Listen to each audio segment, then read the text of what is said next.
Muy buenos días, una vez más. Agradezco su presencia virtual. El objetivo de este artículo es presentar una alternativa para pronosticar la razón de cambio del fenómeno de homicidios para el año 2019. Se basó la investigación en una ecuación diferencial ordinaria de variables separables para medir el statu quo del delito. Para proponer el modelo, se han considerado las cifras de homicidios oficiales proporcionadas por el Instituto Nacional de Estadística y Geografía. Asimismo, se hace una validación del método contrastándolo con un método de regresión lineal.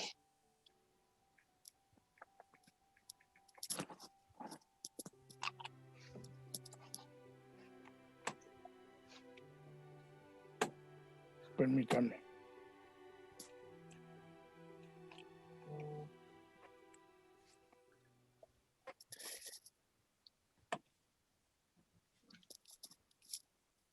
En México, bueno, nosotros tuvimos una pregunta de investigación.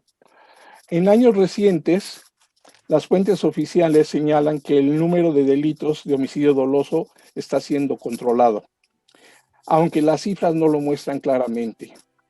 Desde luego, las autoridades señalan que el alza temporal de homicidios es una consecuencia del éxito que han tenido las medidas de ellos. Estas declaraciones simplemente no llegan a la población en general.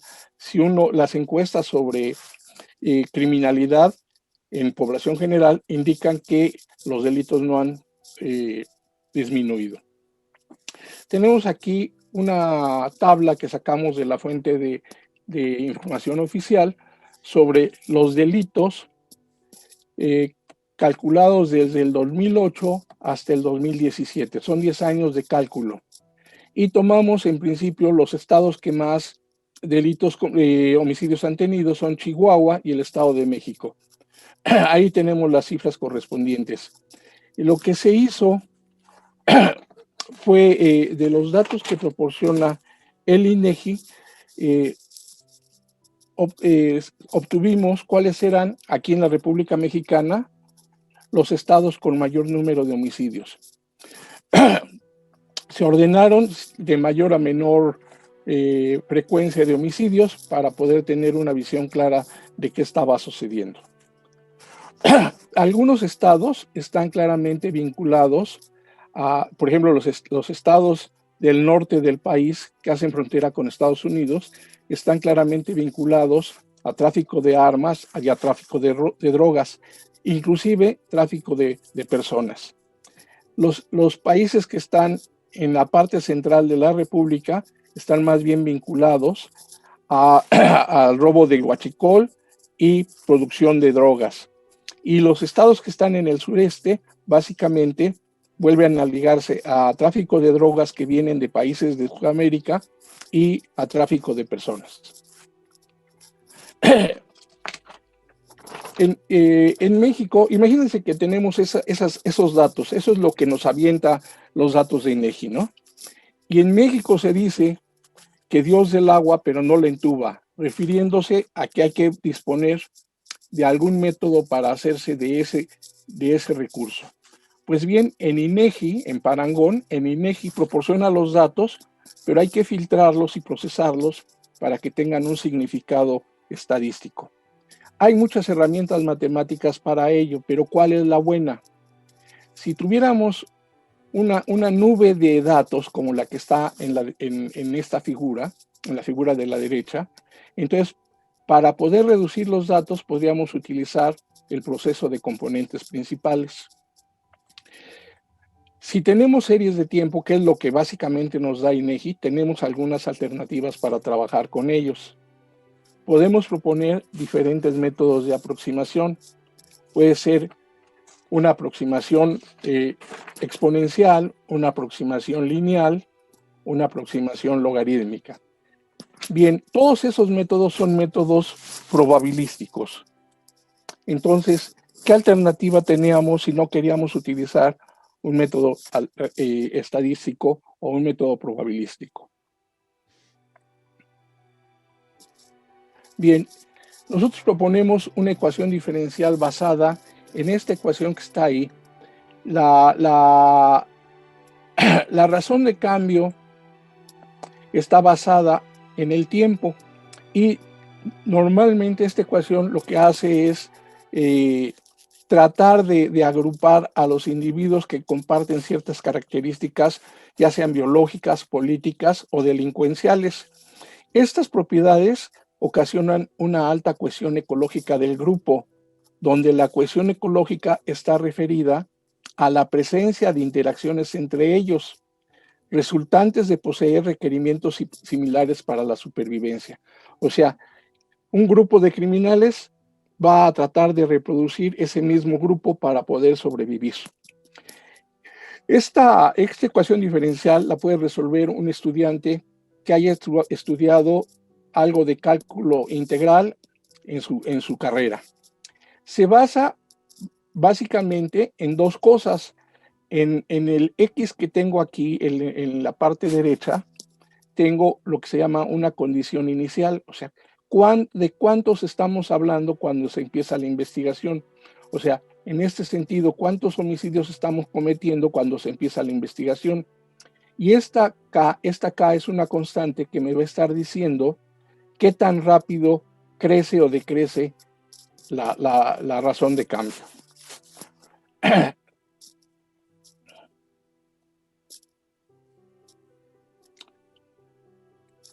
Ok, la solución ahí está puesta, es una expresión exponencial en donde este x0 es la condición inicial y en la exponencial aparece la constante que hablábamos, la constante k. Pero véase qué pasa con la constante k. La constante k depende por un lado del tiempo, pero por otro lado también depende de la condición inicial. Estas dos nos van a determinar esta k. Como esta k está como exponente en la función exponencial, valga la redundancia, aquí este número es 2.718, entonces eso va a provocar que el crecimiento sea muy rápido o lento dependiendo de esta constante k. Bien, quisiera mostrarles cómo se vería la constante k. Estos ya son cálculos que nosotros obtuvimos. Si la constante k está aquí reflejada, tenemos la e, que es la exponencial, menos 0.1, entonces este signo negativo hace que la pendiente sea negativa. Entonces, si todos los estados de la República tuvieran esta pendiente negativa, claramente se tendría una disminución del delito de homicidio. Por otro lado, tenemos otro estado, que es el Estado de México, que tenemos esta línea, esta progresión. Entonces, esta K es positiva, aquí está mal, esta K están invertidos, esta K es negativa y es de crecimiento, y esta K es positiva y es crecimiento. Bien, ahora aquí tenemos el listado de los estados más peligrosos del país. Empieza Chihuahua, México, Guerrero, etcétera, y nosotros calculamos la constante para la ecuación diferencial tomando tiempos diferentes y en ese sentido la condición inicial diferente. Entonces, ¿cuál era el mejor método para proponer esta constante? Entonces, tomamos esta t en años consecutivos, o sea, y esta t en años terciados. Y luego lo comparamos con un análisis de regresión exponencial. El análisis de regresión exponencial se toma exponencial puesto que esta ecuación también es exponencial. Bien, entonces, ¿qué se ve ahí? Que Chihuahua va a la baja. Pues podríamos decir que vamos bien. Sin embargo, si ustedes se fijan, Chihuahua puede ir a la baja, pero Sinaloa, que es un estado vecino, puede ir a la alta. En México se puede decir que tenemos un efecto cucaracha, que los delincuentes que estaban actuando en un estado, por situaciones que les convienen en su logística, se pasan a algún territorio más cercano como pudiera ser este. Esto no se probó, simplemente estamos diciendo que el que un estado vaya a la baja no necesariamente significa que estamos bien. Entonces, ¿cómo podríamos saber si después de 10 años el delito de homicidio doloso ha ido a la baja o no? Bueno, saquemos una suma aritmética de las constantes y veamos qué pasa. En los tres casos, no importa cuál método se haya utilizado, si el de años consecutivos, el de años terciados o la regresión exponencial, en todos los casos, el signo de este valor que está en la franja amarilla es positiva. Eso significa que el incremento el homicidio se ha estado incrementando en los últimos 10 años y no es como las autoridades dicen que va hacia la baja. Desde luego, los funcionarios tienen que decir algo que les convenga para justificar lo que están haciendo. Bien, quiero mostrar ahora cuál es el resultado de haber aplicado la ecuación diferencial en el proceso. Tenemos en la primera columna los estados de la República Mexicana con mayor índice de homicidios. El número de homicidios que reporta oficialmente el Sistema de Seguridad Pública está en esta columna de amarillo. Bueno, ¿qué tan lejos o cerca estuvimos con nuestro modelo de ecuaciones diferenciales? Bien, esta columna que acabamos de agregar resalta con este color entre rosita y café muy claro cuáles fueron los estados que fueron mejor pronosticados con la ecuación diferencial tomando años consecutivos. El número de estados que analizamos aquí fue 18 y dentro de los 18 nosotros tuvimos 8 estados que mostraron una mejor aproximación a través del método de ecuaciones diferenciales. Voy a ver ahora lo que tradicionalmente se hace con una regresión. Aquí tenemos en esta columna la regresión y tenemos otra vez resaltado los números que fueron mejores a la hora de pronosticar. En este caso tenemos solo 4.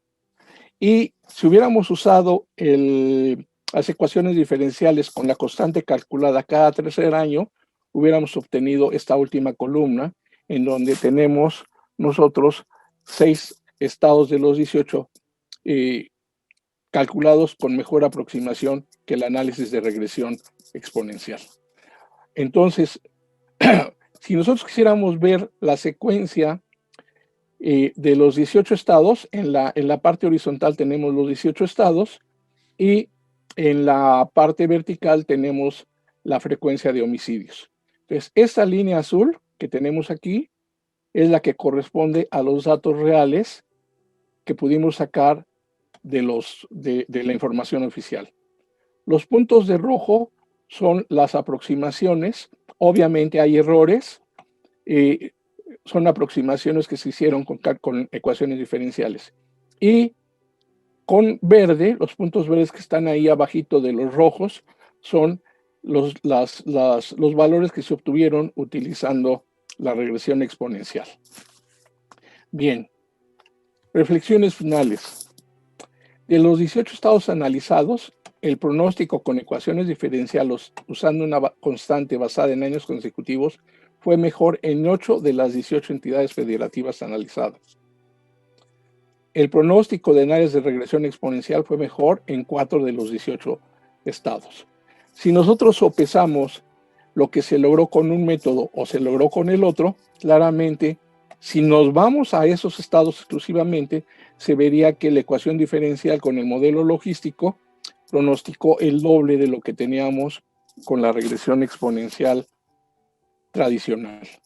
Pero, ya que se tiene todo esto, siempre hay un pero. Veamos el último párrafo.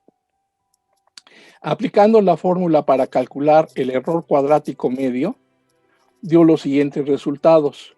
Para ecuaciones diferenciales, el error cuadrático medio fue de 89.21 y con el de análisis de regresión fue 89.18. O sea que, considerando los datos globales, el análisis de regresión fue ligerísimamente mejor que las ecuaciones diferenciales. Este valor numérico absoluto corresponde más o menos al 0.33%, o sea, 0.3 otra vez de error de diferencia entre uno y otro de los métodos. Bueno, por su atención, muchísimas gracias.